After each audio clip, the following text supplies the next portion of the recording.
Hi everybody. Today we are going to continue our work in 4-4. We're doing day 2. So we're simplifying compound fractions. So compound fractions look like this. They are a fraction in the form of a fraction. So a fraction inside of a fraction. So our job today is going to be to take something like this and make it look like I don't know what this is simplified to, but you're going to make it look like a much simpler fraction. Okay. So we don't want any denominators in our numerators. We don't want any numerators in our denominators. We want just one denominator and one numerator. There's a couple of methods you can try when you're doing these. So on example 6a, we'll do this with a method 1. And then we'll do B with method 1, and then I'll come back and do both with method 2. So method 1 is where you find the least common multiple of all the fractions, and then you're going to multiply this whole thing by that least common multiple.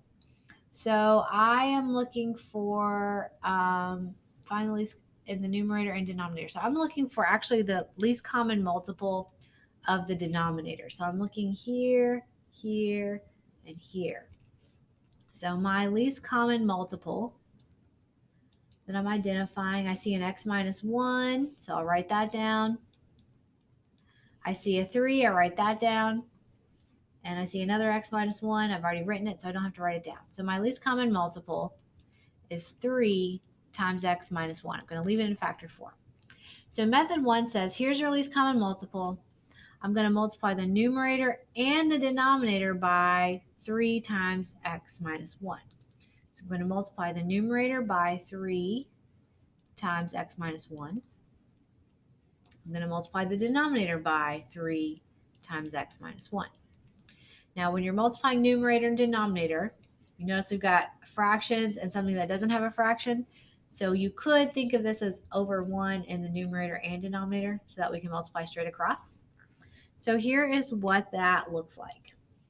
So to multiply this fraction over here, and I get 3x minus 1 over, when I multiply x minus 1 times 1, I get x minus 1, all in the numerator.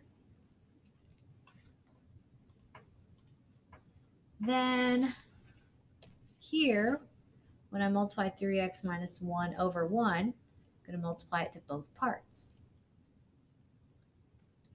So when I multiply it over here, I'll have 3x minus 1 times this numerator, x plus 1 over 3, plus, then I distribute it over here, 3 times 4 would be 12, x minus 1, over x minus 1 times 1, x minus 1. Now this looks kind of crazy right now. It looks like I just made it worse and not more simple, but I promise it's going to get better. Because if you notice, the up here in the numerator, x minus 1 divided by x minus 1 cancels, and I've got the 3. Oh, look, that's my whole numerator.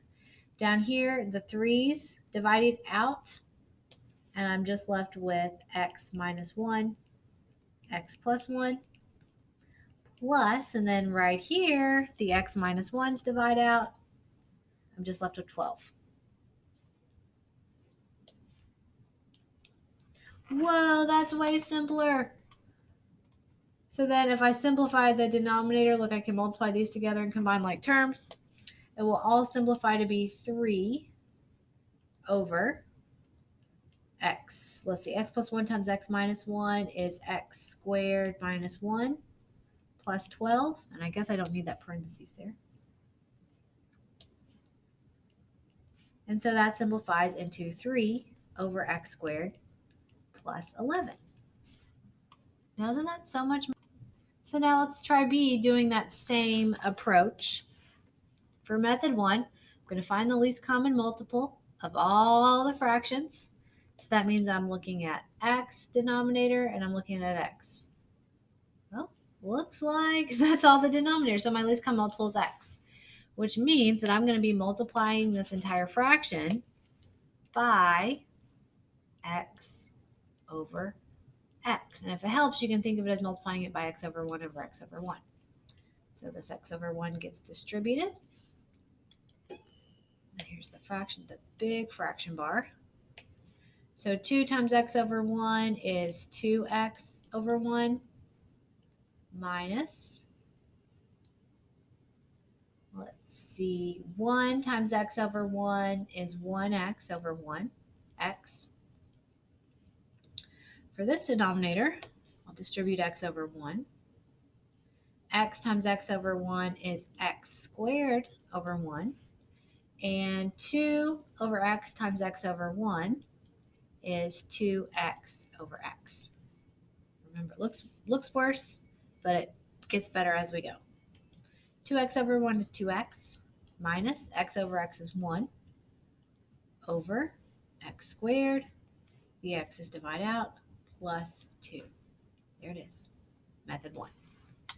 Okay, now we're going to go back and try the same problems with method 2, and then you can choose whichever method you prefer as you're working through these. Actually, let's do this one with method 2 first. Here's method 2. Method 2 says express the numerator and denominator as a single fraction, then multiply the denominator by the reciprocal of the multiply the numerator by the reciprocal of the denominator. So really what this is saying is it's saying get a common denominator in the numerator in the top and bottom, in numerator and denominator.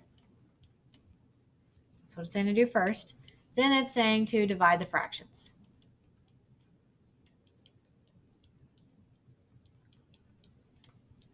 So I'll do this. I'm going to look at the numerator and I'll say, okay, to get a common denominator, it looks like it needs to be x. So I can multiply 2 by x over x. So the numerator would be 2x over x minus 1 over x. For this denominator, it looks like the common denominator would be x. So I can multiply this by x over x to get x squared over x plus 2 over x.